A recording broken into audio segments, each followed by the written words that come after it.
You're listening to the Ugly Truth Podcast with George and Christina Markoski, your weekly injection of science, insights, and myth-busting. For awesome info and trending content, go to theuglytruth.blog. Welcome back. Hi guys, welcome back to The Ugly Truth. Hello. Now, I'd like to introduce Vaughan Liddicoat here, our special guest today. Hello. Thank you for coming to the show. It's lovely to be here. Thank you for having me. Now, it's a very exciting show, and what we're going to talk about today is we're going to talk about mindset.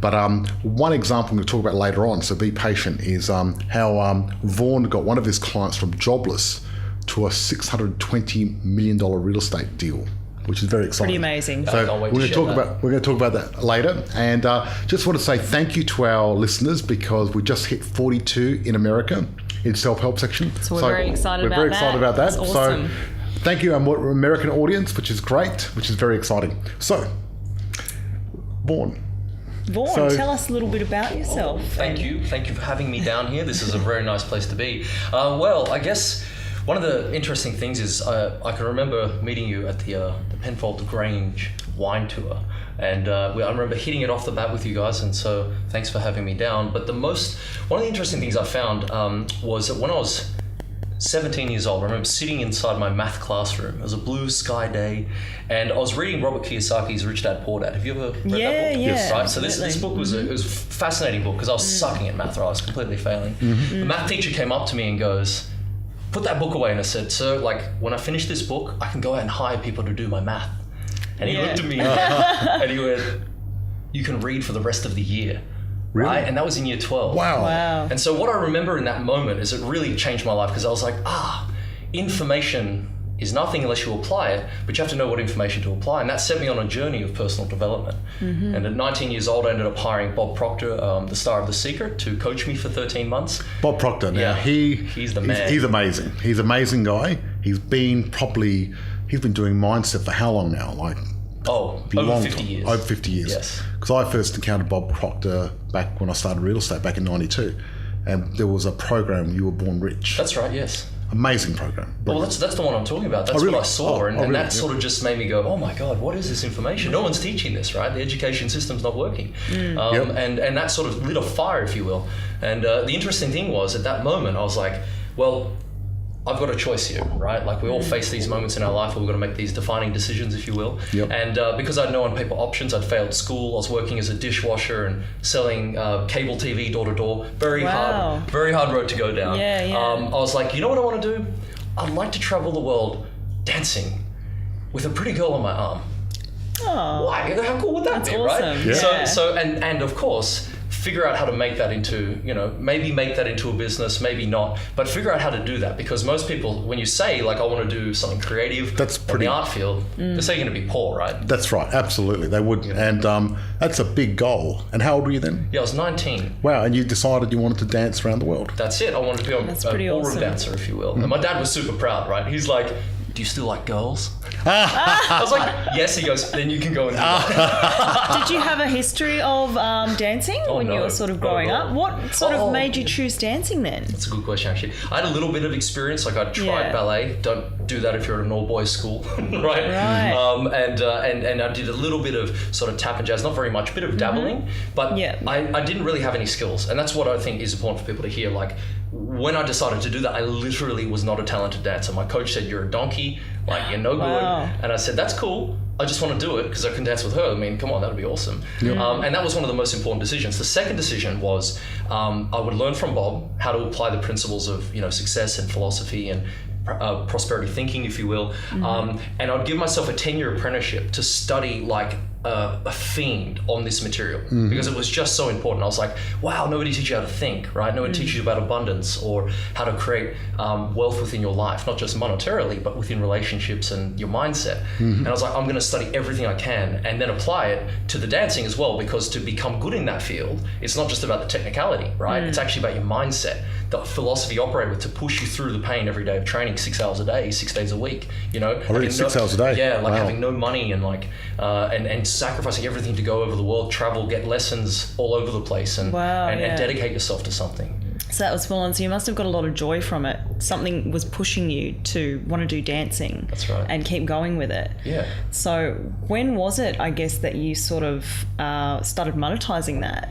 That's an interesting question. It's funny, at the outset, I'd never really thought of turning it into something that I could make money from, because like even the top dancers, they really don't make money. Yeah, because even winning competitions is not going to really do anything. The number one in the world, they make like $3,000 if they win the competition. You have to be the number one though, and that's hard. And like it's not golf, you know. So you do it because you love it. Yes, that's the first thing to like. So how long did it take you to sort of get up in the ranks or become good at it? It literally, the 10-year goal, we did it in 8.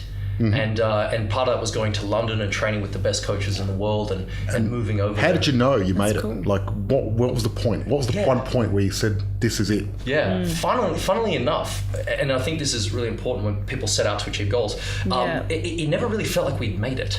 I still felt like a beginner, even though our results reflected we were like professionals. And so on paper, we knew, because we were 4 times representative for Australia.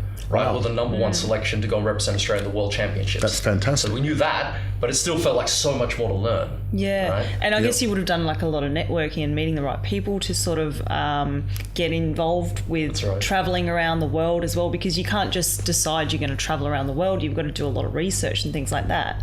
So how did you go about that? I like how you said that, because I work in reverse. I was like, I'm going to travel the world and figure that out, right? And do it as you go. So you sort of bootstrapped as you went. Bootstrapped the whole thing, because like the only thing we had was beautiful family. We had great support, which is very important. But it was very much a case of getting creative, right? So and who did you do it with? My beautiful now wife. Fantastic! Wow. Okay. Something really. So good, so were you guys dating when you first started dancing? Oh no, not no. at all. No. Like right. I said, that was like the desire. You said before something pulled you, it was her at first. Then the passion. So that gave you the motivation. So she was already dancing, and yes. Yep. Yeah. Oh, fantastic! So you went through this journey, and you became world class, which is amazing. That's awesome. Thank you. That's awesome. Well it's done. an amazing achievement. You must be very proud of that. Yeah, dude, it's awesome. It's good fun to be able to cha-cha. Bust out a few dances here and there. It's good. That's awesome. And now you've got a dance school, basically. Yeah, we've got a dance studio. We do a few things online as well within the dance world, trying to make things bigger than just learning to dance and teaching lessons. There's so many more opportunities, because once you get the right thinking, you start to see there's opportunity everywhere, right? Yep. Yeah. So with dancing, there's a lot of varieties. Yeah. So what do you specifically do? What do you specialize in? So what we specialize in is called 10 dance. So essentially it's one of the hardest disciplines, because you've got 5 ballroom and then 5 Latin dances that you actually have to compete in, and you're judged over all 10. So you have to be adept at all of them. So it's not like strictly come dancing or Dancing with the Stars or anything like that. It's pretty athletic. It's quite intense in terms of workout. Yeah. But it's 2 minutes on the floor per dance, and then you do multiple rounds throughout the day to get to a final. And then that's how the day is judged, if you will. Right. Yeah. So it's quite full on. Well, it's a funny story that you talk about how there's a lot of online things with your dancing. Yep. So I've been following you, and we've been Facebook friends for a while, and I've been seeing your dance class schools come up online, basically. And dancing has been a big passion of mine. That's awesome. Growing up, I did dancing for 10 years. That's cool. And then I sort of felt like I needed to do something else. So I tried, kickboxing. So I quit dancing. Whoa. And I've been out of dancing for probably almost 7 years now, and I always felt like a piece of me was missing. Really? What dance style did you do? I did jazz growing up. Jazz, cool. Yeah. Cool. So, and I loved it, and it was something I really looked forward to, like every week, just going there and dancing with my friends and just doing it. It wasn't like nothing professional. It was all like just for fun sort of thing. Yeah, of course. And I'd been seeing, your dance class on Facebook, and been seeing your ballroom stuff that you're doing, and probably after a few months of seeing that, it probably took about 6 months of seeing that constantly, it like triggered something in my brain, and I was like, I really want to do this again. Like, I want to take it up again. This has inspired me. That's cool. And I actually clicked on your page, and I was like, damn it, he's in Canberra. So I wanted to join your dance school. That's awesome. And I was like so upset when I found it was in Canberra, but I was like, I'm not going to let that stop me. I'm going to take up dancing again anyway. Good so for you. My sister, she sort of continued with dancing, because she was in the same dance school as me. So she moved on and found this school, Latino Grooves, in the city. So she sent me an invite to one of the upcoming classes. Cool. So I've started Samba again. That's so I've started awesome. dancing again. So I've taken taken up my passion again because of you. So thank you so much. That's so awesome. I know. I'm really happy, That's and wonderful it's to brought hear. so much joy back to my life. And Doesn't it? Yeah, it's amazing. That's what happens when you like connect to a passion. And I'm waiting to see, George, are you going to be joining in? Get some jazz or samba, that'd be awesome. Oh, look, I do a bit of street Latin. That's cool. George is a great That makes dancer. sense. Yeah. So explains the beard. This is what happens. We get the beard, we get the moves. So I quite like doing a bit of Ciroc, and Yeah. it's good fun. Good to show off at parties. Exactly. Yeah. I've only learned a few basic moves probably about 20 years ago. But when you string them all together, it's good. But It's I got a lot of fun. love what you're talking about, because like that's the first thing is people think, oh, how do I monetize this? That's what's wrong. It's like that's the wrong You don't question. need to. What do you love, and what do you enjoy doing, regardless if you get paid, regardless of the obstacles, and have something like that. We need a creative outlet, whether it's dance, writing, whatever. Yeah. It's very different for everyone. Some people treat business as a creative outlet, so it really just depends on the person, right? That's right. Yeah, monetization's a big buzzword at the moment. Yeah, definitely. And let's face it, everyone talks about monetization, and people talk about getting your passion and monetizing it and stuff like that. And I think it's possible, and I think it's a good idea anyway. But you can't monetize everything. Yeah. And I think it's important to do something you love. Absolutely. Yeah. You know what I mean? I what makes you happy. suppose like this podcast. I mean, we're not monetizing this podcast, but we love it. It's good fun. We get to meet some amazing people and talk about things we love. That's which is right. great. It's interesting you talk about that, because the word leisure is like something that comes to mind with that, because most people there's two common questions that come when we see a talented dancer, or we see a talented speaker, or someone we could maybe coach, and then the first thing that comes out is like, when are you going to get serious about it, right? If they've got the talent, and then, or when are you going to get serious about something else? Right. And that's a real big problem, right? Because why don't you just do it because you like doing it, and then figure out strategies like investing in real estate or creating other streams of income to fund that passion, right? And that's what I really spent the last 10 to 15 years doing, is learning how to do that. Because if you don't get paid for it, who cares? Like, your lifestyle shouldn't drop, right? Because with dancing, you don't get paid. Like, I don't get paid from that. You don't, no. So we had to create other ways to do that, so we could still enjoy that lifestyle of training hard and traveling and that sort of thing. Do you still train hard and still dance? We retired in October, so it's interesting to have weekends free, I must say. It's quite nice. Yep. So leisure. What's your definition of leisure? Yeah, so leisure, it comes from a philosophy lecture I listened to, and really it comes from a Latin word called to give yourself license to do whatever you want, right? That's a broad definition of it, but that's what it means. Most people think leisure is recreational, like spare time, like what you do in maybe after hours. That's not what it means. And I've got a great example of Sir Isaac Newton. So he was considered a man of leisure, right? People think he wasn't that. He was actually writing sermons and supposed to deliver them in a church. He hated doing this. This is not the work he liked doing. What he liked to do was mathematical physics and translate the Old Testament from Hebrew to English in his spare time. He loved doing that. That was his thing, right? That was his mojo. Isaac Newton was an amazing person. That's his passion, though. I mean, his book was change science forever. Yeah, absolutely. Was it Principia Mathematica? Principia Mathematica, something like that. I don't have any idea. I'm suck at math. The funny thing is, he also loved alchemy. Yes, that's right. And one of his passions was to try to make lead into gold. Yes. Really? Yep. Yes. That's an alchemist. Yep, Did totally. he figure it out? No, you can't. You haven't. That was like the quirky science. I was going to say. Back in those days, they didn't realise things are made out of atoms. Yeah. You can't actually get lead into gold. You can, but it's not feasibly possible. That's right. Is that like turning water into wine sort of thing? That's exactly right. Yeah. What's interesting about that, as a small example, is that his time was surrounded by an obsession, like an obsession or a passion. He was really totally loved to do, obsessed. that he would utterly exhaust himself doing his work outside of that. And that's what's interesting. Most people think I should do something that's comfortable. Like, leisure's messed up. Like, people think they should be relaxed. It's like, no. Like, I love what I do, and I'm sure you guys love what you do. You'll do it regardless, right? You just love the work and the joy it brings, and that's what this really means. Nietzsche said it. He said that to be free, and what we all want to do is to be free and to have time to do what we want to do. He's like, if you have 2/3 of your day to yourself, you're considered free. Essentially, that's really where you can have your time to do whatever you want, your leisure, and that's one thing I hope inspires. But people. leisure's not about sitting around the pool. Definitely not. Because that's not really. I mean, no way. I get what you're saying. I mean, when I retired, because I retired when I was 37. Yeah, that's awesome. And I thought leisure was travel, having fun, partying. That's what people think it is. And it was fun, but after a while I got bored of it. Yeah. And that's when I decided to write my book and get back into it. That's awesome. And when I had dinner with Tim Ferriss, he sort of gave me the ideas, sort of, because when I went away from having that dinner with Tim Ferriss, he sort of he said, if you love it, if you're good at it, if you're great at it, the world needs it, and you get paid for it, that's your passion. And that's your purpose, really. That's your purpose, yeah. And that's when I sort of training people and teaching people how to do real estate. That's awesome. And you're right. It's a labour of love what you do in life. It's a labour of love. And it's almost like being in the flow state, isn't it? It is. Right? It gets you to that. And that's the joy of life, the fulfillment is in those moments. The flow state is an amazing state that you can't get sitting around doing nothing. No. You got to be occupied, and time just disappears. And that's the exciting thing. It's completely creative. And again, people hear leisure and think, oh, what do I do in my downtime? In the ancient Greeks, if you said, I'm going to watch TV for 30 hours, you were a failed human, right? Like that, you were like, that is not what your time is for.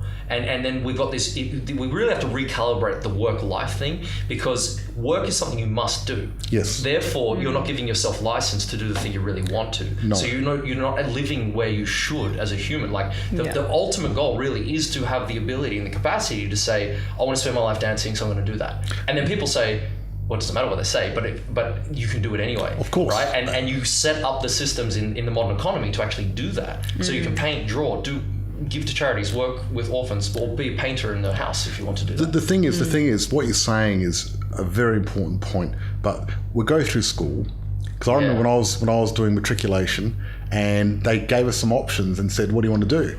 And I was options? like, "Well, more options: go to uni, go to uni, or go to uni." Oh, right. That was my options, right? That's still seen as the only option. And so I ended up thinking, wow, I want to do electronic engineering. Not because I wanted to do it, but there was very limited ideas. And I knew I could get in, and it was uni, and apparently it was a really cool job.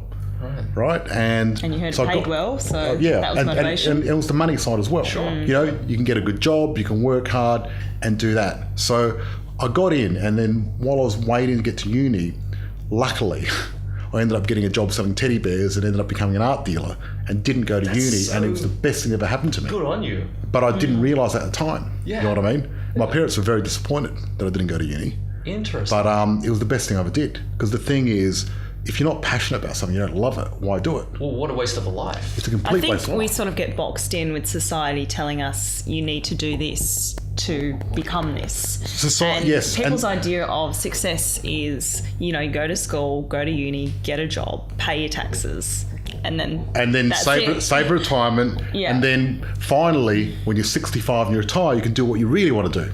Do you know where retirement actually came from? No. So this is the power of ideas, and that's what we're really talking about here is people are fixed with their ideas. They grow up with these ideas about getting educated from a young age. Education is to do this. Yep. And it actually comes from a guy called Otto von Bismarck. In the 18th century, he was a German politician, and basically he said, you vote for me, and when you retire at a certain age, or when you finish at a certain age in your work career, I'll give you a pension for the rest of your lives. They're not very generous, right? Like how many people lived past 60 in the 18th century? Not many But he people got at all. voted in. Yes. Now the Americans saw that, and then they adopted it as well. Oh, really? So retirement's an idea, okay. but we grow up in thinking it's normal, but it's just an idea, and it's a terrible idea, because why should you finish work? Well, if you are working, the definition of that is doing something you must do, which is not giving yourself license to do the thing you really want to do. But if you really want to do something, why stop doing what you love? That's the whole So point. really, Why if you retire? can find what you love, you don't want to retire. That's right. And that's the key. Yeah, that's what The key is that's doing whole that. point. Yeah. And the thing is, though, we live in a capitalist society. Yes, Let's of face course. it. And the fact of it is, you still need to pay the rent and get food and things like that. Of course. So it is challenging. You've got to survive. It's not easy. I want to be real. Like I think it's easy to get caught up in like utopian philosophical ideas that go sounds amazing. There's all these Facebook ads going, oh yeah, you live it on your laptop, and you can make $1 million a day or whatever it is. It's crazy, and it's not realistic. However, there are certain things people can do to get them to where they need to be. Definitely. And so where would someone start if they don't like their job, they hate their job, and they want to live their passion? I suppose one step would be you need to know what you love and what you want. That's a lot of people don't even know what It they want. sounds so That's obvious. true, yeah. But when I ask most people, what do you want? They don't know, yeah. Like they have no idea, and it's very hard to actually decide. And part of that reason is because they're operating out of a very limited thinking. Yes. Right? They're raised to think a certain way. Then you break that, which is part of free thinking. It's it's hard to do at first. Very hard, because a lot of But you gotta train yourself, a lot of right? people on the surface, what happens is commercials and advertising tells them what they want, and you go, what do you want? I want a Ferrari, I want to go to the Greek islands, I want to do this, I want to do that. But do you really want to do that, or are you programmed to want to do that? You know what I mean? Why do you want a Ferrari? Why do you want to go there? Because really, you've got to find where's that idea come from? You know? Is a Ferrari going to make you happier? Is it your own idea, or is it society's idea of what you should want? Oh, absolutely. It's interesting you talk about the education model. Like the model's broken, right? Like I think people are really understanding that. You know, school, college, work for life, that's all broken. Retiring. Well, it was all made to create workers, wasn't it? Correct. Yeah, absolutely. And work at drone bees, and going to 9 to 5 or whatever, or 3 to 6 to 3, whatever it is. Yeah. Crazy. But if we look at the word education, it actually means to draw out and lead from within. The actual point of education, this is what's really crazy, I only just learned this, is that education is actually supposed to be useless. And this is very strange for people because it actually trains you to go to work when we come out of our system. Yes. It's actually supposed to, what it's supposed to do is to make you a whole person that's bringing out from within to do whatever you want to do. So if some people want to aspire to something big, that's great. If some people just want to stay at home and run their house, that's fine. Because education is creating a whole person, right? Not to go to work specifically. And it's so fascinating. And so one of the things that kicks in for you, probably for you guys as well, like for me, and I hope the listeners as well, is self-education is the key. Oh, look. You've got totally to be agree. addicted to studying, learning about yourself. In the old days, we used to leave it up to the school teacher and the schools and the system tell us what to do, and the government. But really, if you want a life that you want to live, it's really up to you. Yeah, no one else. You can't leave it up to the government or the And you've got to education seek department. out the right resources to be able to do that. That's right, yeah. The thing is, we've never had an opportunity in history to really take our future where we want it in the past. I agree. Like in the old days before education, there was apprenticeships, and you did whatever your father or uncle did. Your father was a blacksmith, you became a blacksmith. I think the internet has really changed that. Horse shit, and that's what you did, That's right? what you did. Yeah. But and your name was Jack Horseshit. That's right, exactly. The work and now I guess there's the first time in history where we've got enough abundance, it's possible and we've got enough run things your so own people can business. actually do whatever you want. You can monetize your passion. I think, the online sort of whole revolution has enabled people to be able to do The internet has changed the world. It's amazing. Well, that's the answer to what you said before. Where do people start? Well, what they want. The second thing is to think, then how do I do it? The internet is the place to go. Because that barrier to entry has come down. Well, information's free now. Yeah. Just about. The problem is we've got too much information. Yeah. So you don't know what to listen to and what to do. Get the right mentor or coach to give the right information. Because at the right time, you need to distill it. Because the thing is, like, I do property mentorship, right? And there's lots of different strategies in properties, and mine's not the only one. But mine works specific people. It's people know me for a long time. I'm not a big fan of the complicated strategy that take hours of your time. I like the quickest way from point A to point B. I'm very passive into my real estate investing, and that really works well for people. Right. But having too many strategies is not good. You only need one. That's right. Because you have two, that's actually worse than one. Yes. And then 5 is worse than 1 because the more options. A lot of people think more options is better because we've been educated to do that. One flavour of ice cream, then we've got 20, now we've got 500. But really, it's just ice cream. People want less options It's just as well. vanilla, strawberry, or chocolate. Yeah, so we've Neapolitan, and occasionally some of the fancy stuff. Well, we're getting more and more choices in life, and it gets harder for people because they're overwhelmed with too many choices. And that's why a coach is very important to help people find the path to get there. Especially one who's going through the paces or been through the paces similar to the journey that you're on. Someone who's been there and done it. And having got a coach that hasn't done what they want to teach you, and that's the problem these days. You've got so many coaches out there that are going, I'm going to teach you how to do this. Have you done it yourself? Well, not yet. Well, how are you going to teach me? Like, you can't. That's right. It doesn't work that way. You need experience. Well, that's I suppose the difference between like a coach and a teacher. A teacher can learn something and they can just repeat it. Yes. And a coach understands and knows what actually happened and what it takes. A coach is very different to a teacher. Definitely. A coach can actually help mold you and push you in that direction. That's a teacher is just going to regurgitate stuff and get you to regurgitate it back. Yeah. Great. How awesome. I like what you're saying about the internet because by 2020, 3 billion people are coming online. Like the opportunity now is so great that people have a hard time conceptualizing it. It's huge. It's so immense where everything's going, like automation. By 2030, 30% of jobs worldwide are going to be automated. Look, AI is going to take any. You look at any specialists, like doctors that are specialists, lawyers, people that drive cabs, people that drive trucks. All that is going to get taken over automation. That's right. Factory workers. They even got a robot that makes burgers now. That's right. I saw that one. They're flipping. So the question is always how do people position for that? Because this is what comes down to the very fundamental of changing your life is skilling up with self-education in an area that you love, right? Being the best at it by contributing to it daily, reading in the field, getting around people, networking. See, totally. Becoming a weapon in absolutely. your area. So basically the philosophy is you can't get more than what you've got unless you become more than what you are. Perfect. And that's what it's all about. That's exactly it. Because, however, there's no point being general. You need to choose a passion and be the best at it. That's right. The best that you can be. Because if you're the best version of yourself at one thing, you're going to be really good at that. There's no point being mediocre. That's right. What a waste. Yeah. Because then you won't have the results either. Well, no. I mean, you either love something or you don't. If you love something, you're going to be really good at it. Absolutely. If you hate something, you're not going to be able to practice and do it well. You know? That's right. Yeah.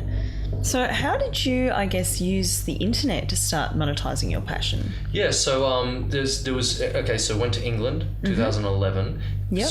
Worked a whole career to get there, sold everything, Wow. buy car, quit my real estate business that I'd spent like 7 years or so, no, 5 years at that point setting up, sold everything, got out of the country. Alice and I just went off with our little suitcases and a pair of dancing shoes, went to London, let's go. We're here, we want to be the best that we can possibly be, see how far we can take this. That is courage. Yeah. Wow. Thank you. The first day I got there, I remember so clearly. I went down to the Starbucks cafe. I sat down and I'm like, how am I going to make money over here? Because I do not want a job. I am psychologically unemployable. I will get myself fired or they'll fire me very quickly. It's just not going to work. Yeah. So, but I remember in year 9 dabbling in the internet. I got a $20 check in year 9 from affiliate marketing. And I remember that check because it left this impression, but I never followed it up. Funny how things come around. So it's okay if you don't follow the first time you do something you love. It's okay to let it go. If it comes back around, pay attention. Because I was sitting there and I went, affiliate marketing just popped in my head. I Googled the word affiliate marketing, and from that moment, I spent 8 hours a day in Starbucks for 2 years. Learning how to build membership sites, learning how to blog, learning how to do video marketing. And this is just at the cusp of online courses coming Wow, online. yeah. So I was it teaching all taking myself off. simultaneously building my skills as a dancer. Yep. Yeah. In that 2 years, I taught the lady I worked with, not the lady I worked with, sorry, we were like the poorest dancers, right? Like we had a little bit of savings left. We were up in this tiny attic of a London house, that's very small. But the lady's house that we lived in, the family, we got to know them very well. She was a chef and she was such a good chef. So we're coming in every day smelling this beautiful food cooking. And we're like, oh my God, we're going to go upstairs and eat our jarred Indian again. And I said, look, you got something here. Your food is amazing, but you got to get this online. And so I sat down for a few nights once a month and taught her how to blog online. Now, 5 years later, the blog that she still does it. She has like hundreds of recipes on there. She just won a Pinterest competition in London a few months ago. She beat Jamie Oliver, decorations, and some of the biggest players in the space for the best amazing. cake. She's been in the Daily Mail, the Guardian, the biggest newspapers over there from that. And I was like, I knew this stuff was working. And I also partnered and created the world's first streaming of dance sport competitions on the internet, right? So I was learning all this, going, got to apply this. Like I was a scientist. I was like, you got something, you got a passion, let's get that online, baby. Wow. Because that's where you can make money, right? Like you can do it. Well, we've got such a big audience online. It's so amazing. Like seriously, I mean, think of eBay. eBay started when, I can't remember the founder's name, but when the founder knew he was onto something. Elon Musk. No, he did PayPal. No. I've been waiting to drop his name because we talked about him lately. Drop that right there. But let's pick it up, put it back. eBay's crazy because this guy created a website in 94, I think it was, and he put some junk on there, and somebody bought for like $14 a broken laser pointer. And just out of curiosity, he called him and said, look, why did you buy that? He goes, I collect them. He hung up and went, he knew he had something. He's just people collect broken laser pointers. Now, if you stop and think about that, that's the power of an idea, right? Like he spotted it and went, holy crap, there is something here. But I mean, it was brilliant because I mean, the rating system and everything else like that. Oh yeah, all of that. Brilliant. Keeps everyone honest, But the fact he could connect and find that's amazing. Those audiences, right? And that's what's there. That's how the internet works. Well, the internet has really made the economy grow quite a bit. It's been a game changer. It's a game changer. Yeah. And every time technology comes, that's what happens. And we're soon about to hit another one because you look at 100 years ago, most people, 99% of people, did farming. Yes. And then when the Industrial Revolution came along and tractors came along, a lot of people were pissed off. I mean, the Luddites in London went around destroying technology because they thought they were going to lose their jobs.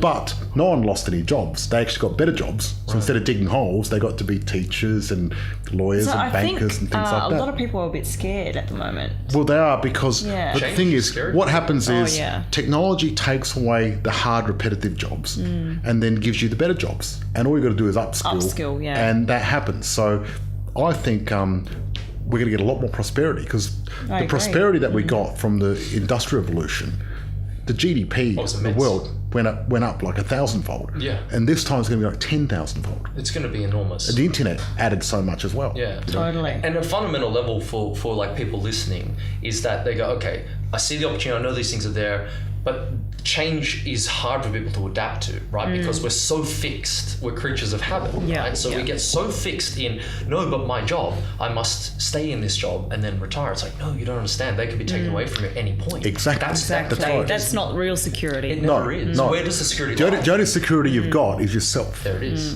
Because you invest in yourself through self-improving, you get security out of becoming better. Yeah. You know?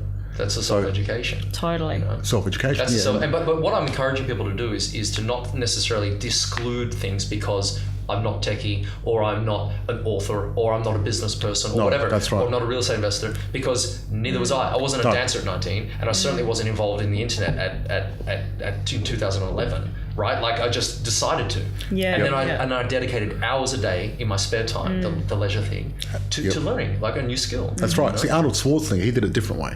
Right. Because I met Arnold Schwarzenegger when I was in Melbourne. That's awesome. And really cool guy, the Terminator. Did you arm wrestle him? No. I didn't arm wrestle him. He's still pretty big. Anyway, and he was telling a story about his passion because bodybuilding was his passion, and he became really good at it. And then after he left bodybuilding, what happened was his passion was films. He wanted to be in the movies. However, before he did that, he didn't have a lot of money. So he decided to use his brawn to set up a company to help doing renovations and stuff like that. That's right. And he got all these other bodybuilders in, and then he started investing in real estate. And when he got a passive income from real estate, then he could do what he loved. That's a great idea. And it was brilliant because then he didn't have to accept any role. He could choose his role and move up. Because he reckons if it wasn't for his real estate investing, he wouldn't have got as good in Hollywood because he would have been desperate and would have got shit roles and he wouldn't have made it.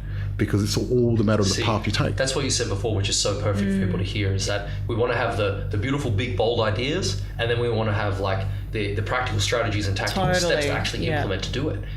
But you have to be willing to learn, right? Like to learn how to do the investing, or how to build a website, or how to make a course. Yeah. And that's painful for people. But you know what? I mean, what the hell is the other option, in my opinion? It's like, do you know how much freedom you have when you can literally work whenever you want and do whatever you want? Like, that's great. And there's never enough money. Like, you're always going to want more. Like, I've found that as I get more prosperity, I want more prosperity, right? And I want to give more. I want to do more. So like, it's this ebb and flow of like, you continually skill, your results keep increasing, you keep expanding, and then your ideas get bigger. Yeah, and so absolutely. it's just this beautiful bubble. But as you do that, you actually get happier. And it's a beautiful place to be, right? But you have to learn how to do that. It's not, it doesn't just happen from listening to one book or one thing podcast. Is, I guess anything good in life is not easy. That's the fact of it. If it was easy, everyone would be doing it. Yeah, that's true. It's worth it though, right? That's right. Oh, look, when you think about it, when you go on a holiday or go do something, what do you remember? Sometimes you remember the hard parts, and that's the most rewarding. That's true. You know, that's true. like when we were overseas and we climbed that mountain, remember? Which one? We climbed so many mountains. What mountain? Okay, it wasn't a big one. We climbed a lot of mountains. We rode our bikes and we had to climb up and down. Yeah, that was amazing. And you know what? And it was exhausting, and that was the whole point. And now we think back and go, wow, that was awesome. Literally did like almost vertical like rock climbing. That's intense. Full on. Yeah. It was great without any equipment. It was tough. No safety equipment. So if you like slip, you're gonna die. I'm a dance man. I don't do that. Like, my hands are way too manicured to like climb. But you're intense. That's awesome. It's the hard things in life that give you a lot of pleasure, and the things that you remember. You don't remember the days you lie on the pool, by the pool, and doing nothing. Yeah, no. True, yeah. And that's the starting point for most people. They think, oh, I'll just travel. When I talk about leisure, they're like, I'll just travel. And maybe you're thinking that too, but that is only because your thinking can only get you there because you've been trapped for so long. Once you've done that, what's next, right? And that's when it's like, oh, maybe I'd like to coach people. Maybe I'd like to give back in some way. Okay, then what? Like, how do you actually spend your days? It's called psychic income, right? So the question is, how would you spend your days even if you were never paid for it? And if you can answer that, you're on a really good, you got the first seed, if you will. And then it's a case of, okay, it's essentially a wheel of wealth. And so if you imagine a wheel, and in the middle, the circle is your psychic source of income, what you do to get joy out of life, even if you didn't get paid. But then you've got your strategies of streams of income coming in. So whether they're online courses, real estate investing, could be a licensing deal you put together or something like that, affiliate marketing, they're all streams of income. One could earn 100, one could earn 10,000, and if one drops off, your quality of life doesn't disappear. When I first heard that idea, I was like, I want to master that. That sounds incredible. What a way to live. 1% of the world do that. That's why they have 96% of the world's money. Right? Absolutely. That's what they do. People think they're greedy. It's like, no, they just leverage time, they leverage money differently to working for it. Yeah, right? Absolutely. So you were doing affiliate deals, and that's how you started affiliate marketing. Yeah, where you sell someone else's product online and earn a commission. I tried that for a bit of a laugh once. I set up this website, and what happened was I forgot all about it. And I kept getting these checks from America. That's awesome. Right? That's what can happen. And I was wondering what was happening. And I set this website. It took me a couple of hours. And in those days, SEO was really easy. You just do a few things and you'd get up there, rank. You can't really do that now. No. But I probably earn about $1,000 a year. That's awesome. And just from a couple of hours, 2 hours setting up a website and forgetting about it. And it took me a while.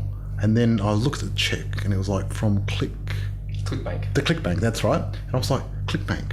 And finally worked out where it came from, right? Yes. How funny is that? Yeah. But you see, that's when people then go, oh, cool, I'm going to go earn money online. Then they get into like weird scams and like cryptocurrency and all sorts of crazy stuff. Yep. Where I've always come from is like, you got to do something that provides value, right? Like all business is about trading value, more value than what people pay. Giving people value is the key to making money. Yeah, absolutely. Because that's the only sustainable way. Right. If you give people value, and more value you give, the easier it is to maintain that. That's right. So but that means you're not quality giving value, content. Correct. Exactly. Yeah, you're right on the money. Now it's harder at first because it takes actually longer, and people will be like, "Why are you doing this?" So you have to be willing to go through the pain of change, right? Like people are going to say, "Why are you doing that? You think you're better than us. Like, why do you want to earn more money, or why do you want to try a different career? Why do you even want to quit your career?" Right? People have to face that, and that's where we always go back to the foundation, right? Having a coach to support you, having systems to study, right? Having things to know. I'm at this point in my journey, and when you break through, they all turn around and say, I knew you could do it, right? That's always the first thing. But the first are the ones that say, you're an idiot, don't do it. So you have to be willing to like sort of ignore that advice. If they don't have the results, just don't listen. Look, the people around you are always going to try to pull you down, especially when you start. When I first started my first business, my second business, everyone said, you're in a really good job. So, why are you quitting to start your own business? And I just couldn't explain it to them. But I said, look, I just want the freedom and I just want to do something myself. Right. And it was the best thing I ever did. But everyone told me not to do it. But in the moment. But then I became very successful, and everyone's like, yep, we knew you were going to do it. If anyone's going to do it, it's going to be you. It was totally like that. It's like that. So there's a good saying, right? You have to do it alone, but you can't do it by yourself. Yes. So when you're in that moment, it's like, oh, this is tough, but there are people you can go to. Right? Exactly. It's very hard mentally to do it when everyone tells you can't do it, and it's challenging. That's right. Or you're used to like being around a certain group, and then all of a sudden they might treat you a little differently, or your ideas get bigger and it gets harder to conversate with them because they're not like in that mode. Unfortunately, you can outgrow your friends. Yeah. That's a good true. point. It's unfortunate, it's sad, but sometimes if you become really successful, some people that you knew before don't feel comfortable around you anymore. It's so strange though, because like what you want for yourself, you want for them, right? Of course you do. It's like the golden rule. It's like, dude, read this book. Totally. You almost feel like a Bible. I know, and they're like, read the book. George, enough, right? I know, exactly. Because I've always been very motivated and want everyone around me to be successful. And I'm like, do this. Invest in real estate. You got to do it. And like, they don't want to do it. Yeah. And that's the way it is. You lead a horse to water. You can't make a drink. Absolutely. That's the fact of it. Which is sad, but that's the way life is. You know what I mean? You just love them where they're at, and you continue your journey. You know, and that links back to purpose. Like everyone has unique skills, talents, and abilities, and it's up to them to go out and cultivate. Getting the right mindset's difficult. That's not easy. That's the thing, right? Because we've been brainwashed through education and through society that this is what you're going to do, and getting out of that paradigm is very scary for people. That's right. Fear is false expectations appearing real, but fear holds people back. Or it could be like, fuck everything and run. Okay, yeah. That's fight or flight mode. that's the other Fuck one. everything and run. I haven't heard that one. That's good. But it's true though. This is no explicit. No, That's all right. I have to change the rating on this I one. have to change the rating on that one. He said truck. He didn't say we the got F word. awesome listeners. They're gonna love that one. Yeah, absolutely. But that's the paradigm, right? Like that actually is an awesome point, because there's a term called praxis, right, which is integrating belief and behavior. And when I first heard this concept, I was like, oh, right. Because it doesn't sound like a real word. Praxis. No. Yeah, it And sounds like practice. Practice. yeah, Praxis. Amazing word. So integrating belief and behavior. Yeah, and this is where the frustration and the tension inside people are. Because what happens is, intellectually, on the conscious level, they understand the knowledge we're saying. They understand, they hear it, they go, this makes sense, I've heard it before, right? There's no new truth, I understand this. But they don't really have it on an emotional level where the behavior is. The behavior is on the subconscious or the unconscious mind, right? Yep. Anything there, that's where we operate from. The paradigm is there, the habits are there. That's where our actions come from, because how we think, we feel, we act, and that creates the result. And so what people try and do is change the result, but they never start where the thinking is. And so when we start to think and get bigger ideas, it causes this tension, because all of a sudden a behavior's got to shift. But we're used to acting a certain way. Yep. So we're used to going in to our job at a certain time, making a certain amount of calls a day. Watching TV, Not putting the papers away downstairs, right? Yeah. We're used to doing a certain thing. The change comes in, the new idea, there's this incongruency, it gets very hard. So we have to make sure that our thoughts and feelings and actions are in alignment, and that's what praxis is about. It's being aware of it though. And so you know that, you could look at it like this. You ask most people, is anything possible? And what do they say? They say no. Yes. Really? Yes. Most people will say yes to me. They say See, yes. My experience, my experience is people say People yes. say yes, yeah. People say no to me. Do they? Yeah. No, but if you just say, they'll say it flippantly. They'll though. say yes. Yeah, Yeah. They'll say it flippantly, but the no is true too. See, that's true too, Christine, because they don't believe it. So that's a no. They say yes, but they don't believe it. That's praxis. That's incongruency, Right. And that's why they're so frustrated. So yeah, anything's possible. Meanwhile, they're sitting at home twiddling their thumbs because they're too scared. Well, all these people are like saying, yeah, I want to be an internet millionaire, or I want to do this or that, but they sit home and watch TV for 3 hours. That's a day. right. You know what I mean? Because like TV is junk food for the mind. That's You want right. to be successful and you watch 3 hours of TV every day.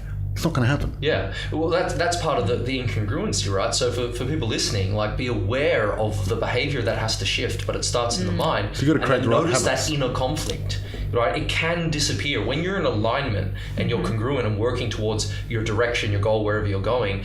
And it's something you're supposed to be doing. It's part of your purpose. It's the most phenomenal way to live. It really is. And it's very hard to explain to people because they think you're almost fake, but like, it's how life should be, really. And that's what giving yourself license is all about, or having a leisure life, if you will, is about. And what I find really helps me personally is writing down what your one biggest goal for the day is, and then doing that I like to that. move forward with Yeah, your because goals. to-do lists can be too long. Oh, yeah. And So I- if you they have never one stop. thing that you really focus on, what's going to give you the best result for what you're trying to achieve in your life? And I just agree. do that. And I think do the hardest thing first. Yeah, Because you've got the most totally. motivation. When you've got the most motivation to do one thing, because it's always easy to leave the hardest thing to last. And by the time you get to it, you've sort of like, don't have the time. I'll do it tomorrow. Yeah. That's happened to me quite often. The hardest thing to last, yeah. But now Yeah. I do it first, get it over and done with, then the rest of the day. That's a good productivity hack. Yeah, so that's what helps me personally. Yeah. I think that's a really sort of good way to take action and make a good change in your life. It's very good, yeah. Because goal setting can be quite tough for people. But I'll bring it back to Isaac Newton. He didn't set a goal to think, I'm going to discover gravity. That's going to be my thing in life. He sat there working diligently. He was fascinated And he though. put himself in the right position. Apple fell on his head. Most people would just get pissed off. He was ready. He didn't get pissed. He went, Eureka! goddamn gravity, right? Yeah. Boom, and like it just hit him. And that's what I'm saying to most people. Like, you start off with a goal, but it will only be dictated by your past experience to an extent. If you get beyond, okay, I'm not going to let my past drag into my future. What could I possibly do? It's still going to be very small compared to what they could do, right? And we'll talk about that with the coaching client later. What happened there? Yep. But that's what happens. So we don't know what we're actually capable of. Our possibilities are literally infinite, and that's a very hard concept for people to understand. Because you don't know what you don't know. You don't know what you don't know. You don't know until you really, really push. And you've got to be sort of in this habit of constantly pushing So yourself. you're talking about to getting really out of your grow. comfort zone? Is that what you're talking about? Big time, yeah, absolutely. Most people like being in their comfort zone. Oh, they love it. It's comfortable. Yeah, It's exactly. It's not, yeah, And because getting out of your comfort zone is uncomfortable, that's the challenge. that's right. So how do people get out of their comfort zone? Awesome. Well, I suppose there's two ways to look at it. Most people wait till there's too much pain. and then they have to change. That's right? true. I prefer to opt on the other side of it. Because you've got inspirational desperation. Yeah, that's right. I love that. That's really good. And That's it. desperation is a very big motivator for a lot of people. It is. But inspiration is probably a better way to do it. I use both. Like, to be fair, there's a difference between negative influences and negative motivators. Yeah. Like, I've used a lot of negative motivators in my life, meaning that the person that said you can't do it, right? The factor couldn't break a certain record, or the factor couldn't train hard enough. Like, these little negative influence motivators I used, and they're really powerful when they're used. A negative influence is different. That's when somebody says you can't do it and you listen to it. Yes. Right. Very Because different. now you've accepted their idea, not your own. Yep. Right? And so that internal dialogue is very important to use as a fuel to project you where you want to go. Right? And that's really good. Then there's the inspirational side to keep that upbeat and going. But to get outside your comfort zone, you've just got to want it. It's very simple. Like, you've got to want something bigger than your current situation and be super hungry for it. The funny thing is, once you're out of your comfort zone stretches and becomes comfortable anyway. Becomes comfortable again. Yeah, that's the thing. And I quite enjoy getting out of my comfort zone. I do it on purpose. That's right. And Christina's like, what are you doing?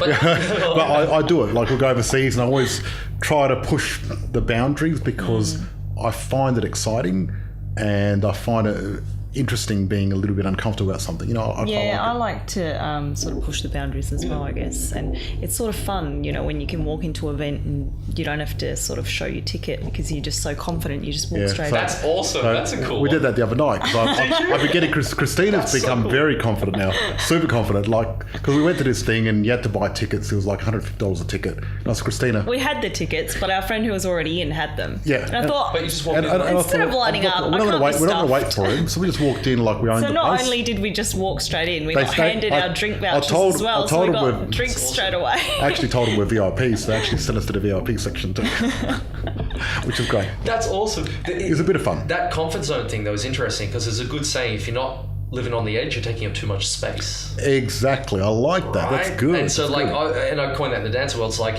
what you do here is essentially, if you're not dancing on the edge of failure every day, you're not really living, because that's that push of the comfort zone every time. That's where the joy of life is, right? Absolutely. So Totally. it seems scary, but it actually is until you do it. And everything's a new experience for people when they first started life, right? And then at some point we just get conditioned to not try anymore. Yep. And no wonder people are so depressed. But a new experience can be exciting Totally. for people too.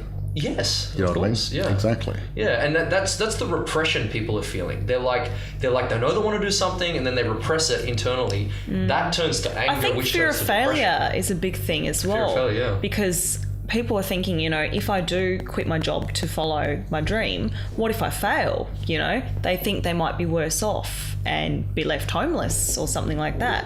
So I guess it is a real sort of fear that people have.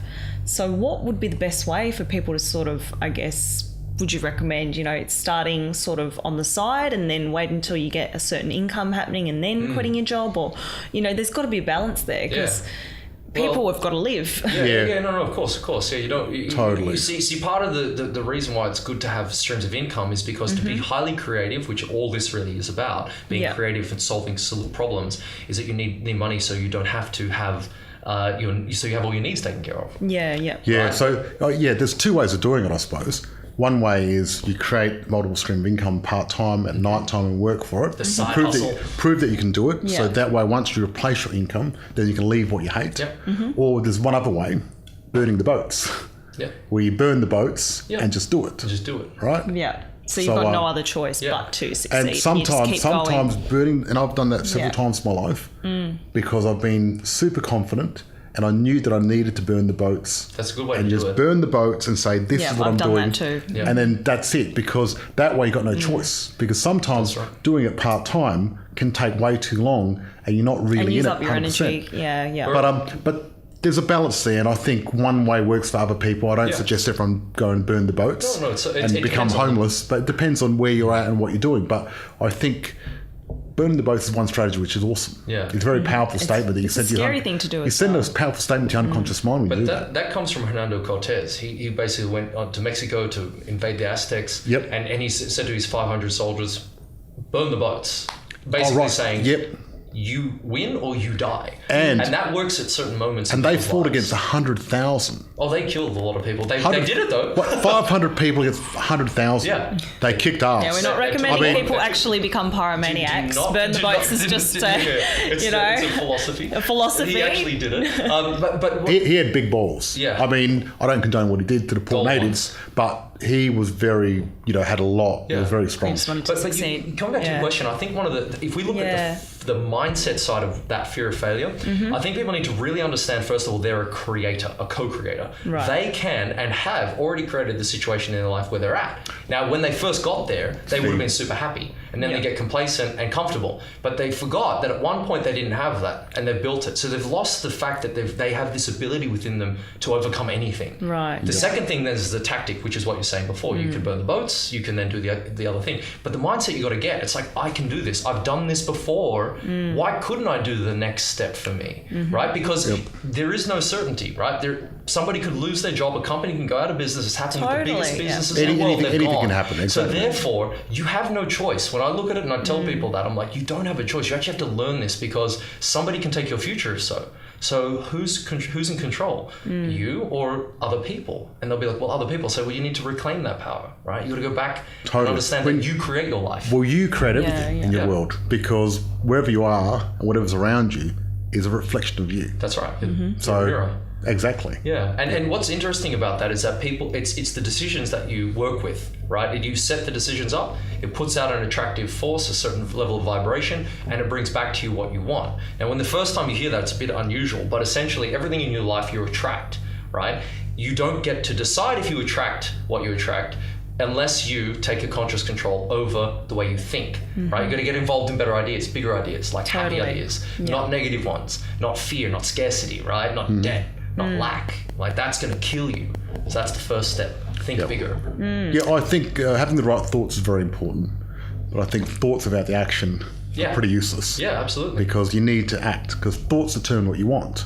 Actions determine what you get. That's right. Exactly. What's the link? Praxis. Right? Oh, right. Yeah, because you just don't want to think, because anyone can think. That's why affirmations don't work, because they have to be put to the emotional heart. That's called an impression. And when they impress, they make you feel a different way. And that emotional impact is what changes people. But most people wait until a death or divorce, right, before something has to change. Totally. Yep. Yeah, we're talking about this on a conscious decision. Like, after this podcast, sit down, write down what you want, and then decide, and literally start to get in a movie, make a movie of it. Yeah. Actually, after this podcast, look at our goal setting. Yes. Because that'd be a really good podcast to look at. So I'm really curious, how did you take this client from jobless to $620 million deal? Good question. So this guy was awesome. So he came to us last year, and basically he had been fired from his $300,000 a year job, which is a lot of money. He was very comfortable in that, That's obviously. a lot of money. For him, it's very comfortable. That's a high-paying salary, right? That's huge. Totally. And so that's like $6,000 a week. It's good money for what he had to do, and he was in an area he loved, property. He was always in property. He was an analyst, and so he came to sort of at this perfect juncture where he's like, look, I want to get into the property field, but I'm working on a very small 3-development townhouse right now of my own. And so we sat down with him and said, look, what do you really want? And he went to the usual things. I said, if you could earn anything you want, what would you earn? He's like, I'd earn $1 million. And we went through, okay, why do you want that? You know, the usual things you go through. Why do you actually want it? Which everyone always talks about. What are you going to do with it? What are you going to do with it? Yeah. But he's like, money doesn't motivate me. And I'm like, good, money isn't the motivator, and don't worry about that. We've got to get through to break through your uncertainty of life. He's very risk averse. Right. So there was a series of exercises we went through where we helped him get way past that risk aversion, because he knew inside him he had the skills. See, now, please remember, people, you're not going to create a $500 million real estate without the deal skills, without or the background, or the connections. Totally. You get the skills, the background, the connections. He had some connections. But it's a matter of getting the right mindset. It's the mindset, because he'd never done anything like this, and that's what stops people. Even though he was in the industry, he's like, who am I? Right? Yeah. He was quite an angry man, but not out loud, just internally. An ex-military man, very strong, really lovely guy. But he had to let go of his negative emotions to start with. That was number one. Number two, he had to learn how to become very grateful. Right? And this sounds like a cliche, but he didn't know how to be grateful, and it wasn't just saying I'm thankful. He would drive down the road and get pissed off because people were in the right lane blocking him off. We know someone like that. Like he'd just be Wow. so rageful. Yeah. And it's like, and I knew we'd made a breakthrough within the first 2 months when he'd said, I drive down the road now and I'm happy for no reason. I'm like, you're getting it. And that's better than any of these transactions That's we're going to talk fantastic. about. That's Absolutely. The win. But what was interesting was in the process, we were setting a goal. So it took 3 months to set a goal with this guy. Wow. And the reason for that is it's a very intellectual and emotional exercise because it's not just as easy as writing something down when you get into it. You really got to work at it. So he worked through it. First goal he went from was, okay, if I logically do X, Y, and Z, in 3 years, I'll be able to build a small 20-unit development. I was like, no way, that's way too small. You could do that now if you wanted to. It's like, no, I couldn't. I said, yeah, you could. You just haven't decided and you haven't done X, Y, and Z, which we can talk about later. So when he came back to me, he went, all right, I got it. I want a $20 million site. I want to work a $20 million site in the next year. I said, now you're starting to get there. That's what I like it. Think bigger. He's Wow. like, damn it. I was like, come on, man, what do you really want? Like, what do you really want? Seriously, like, decide now. Do you want to be known as an international property developer building skyscrapers around the world that are a certain type of caliber? Or do you want to be a retirement developer? What do you want to be? He's like, all right. So he came back and he goes, he sat down, he's like, boom, slammed the book down. He's like, I got my goal. And you could see it. He felt it. Right? He didn't just write it, he had it. Wow. In his mind. He goes, $1.2 billion. That's my goal. And we said, huge. What a goal. Is that what you want? Is that what you want? Right? We're still pushing him. Is that what you really want? He's like, that's it. You could tell he was convicted. Yeah. Beautiful. So he had it. So what was cool is that in the process, this is the real quicker, not only was he more grateful, in the process of setting that goal, he'd partnered up on a $40 million site in town, profit sharing. So he's in, and a salary from the work. So he'd already got money coming in. Yep. Whereas you think at the beginning, he wouldn't even be there. No, he was jobless. Right? Yeah, Jobless, like, wow, right? Yeah. And so when we finished our sessions and we parted ways, he was in this really good habit of personal development. So recently, probably a month or two ago, completely out of thin air, he sent a sort of summary of where he's up to. And he's like, reconciled with my wife. My ex-wife, who I haven't spoken to for 5 years. Wow. My daughter, who I haven't spoken to in 2. My son needs a bit more time. But these were things that when I asked him, do you want a relationship with them? He's like, no, I'm good if I never speak to them again. And I said, that's not actually true. You just can't see it at the moment. And so he ended up reconciling that. And I was like, how beautiful is that, right? And then he's like, on the business side of things, I'm now happy. I never work. I don't consider what I do work. That's the leisure. That is the leisure. That's right. I never consider what I do work. I love what I do. My family's good. Oh, and I'm $620 million worth of projects now. I'm halfway to my $1.2 billion goal. And I was like, whoa, man. I said, I knew the process works, but that was fast, right? That's amazing. And it was amazing. And that email, I was like, I'm glad he emailed it because I don't think people would believe it if I didn't have the written proof. No, I've seen the email. That story was incredible. I've seen the email. It's excellent. Vaughan, that's an amazing result that you've created. Yeah. Absolutely. Huge. So you really have a big impact on people through helping them sort of do their praxis, whatever you do. It's amazing. Praxis. So praxis, that's it. Praxis. And practice. It's such a funny word, isn't it? So I guess, so how do people find out more about you? Yeah, absolutely. Well, they can visit vaughanliddicoat.com /The Ugly Truth. Yep, and we'll put that link in the show notes. Yeah, absolutely. And they can find out a little more. We can do a little strategy session and work through. That's obviously a huge result. We've had lots of people that go through different Not everyone's going to make $1 billion. Yeah. I get that. Well, and that's a good financial disclaimer. He was primed, but I want people to take something away from that. It's like you were primed. You're at the cusp of something, right? And you just need someone to help you see what you probably can't. Yeah, I'm really amazed how he wasn't sure what he wanted, and you kept pushing him until he had it right there with the emotions. He knew he and had it. that's amazing because he knew and you knew. It was what a great process. Very exciting. Yeah, thank you. Great. And that's what I love doing, right? You were talking about what do you love to do? That's it. Is working with people and bringing them out. That must be very fulfilling for you. It is the most fulfilling. How great is it when you help a client and they've done really well? It's fantastic. And you help me without even knowing it. That's right. And we can all have a little dance and celebrate, right? Beautiful. Exactly. So look, guys, thank you for listening. I appreciate it. Vaughan, thank you for coming on. Thank you for coming on the podcast. It's been a pleasure. It's been great and very educational for us. Absolutely. And I'm sure everyone out there is going to love this. It's going to be great. Awesome. And I'll also put the link in the description. Great. And thank you very much for having me. Thank you for listening. It's been awesome being here. Excellent. Bye, guys. Bye-bye. See ya. For everyone listening, thank you once again. Stay well and see you next episode. For awesome info and trending content, go to theuglytruth.blog.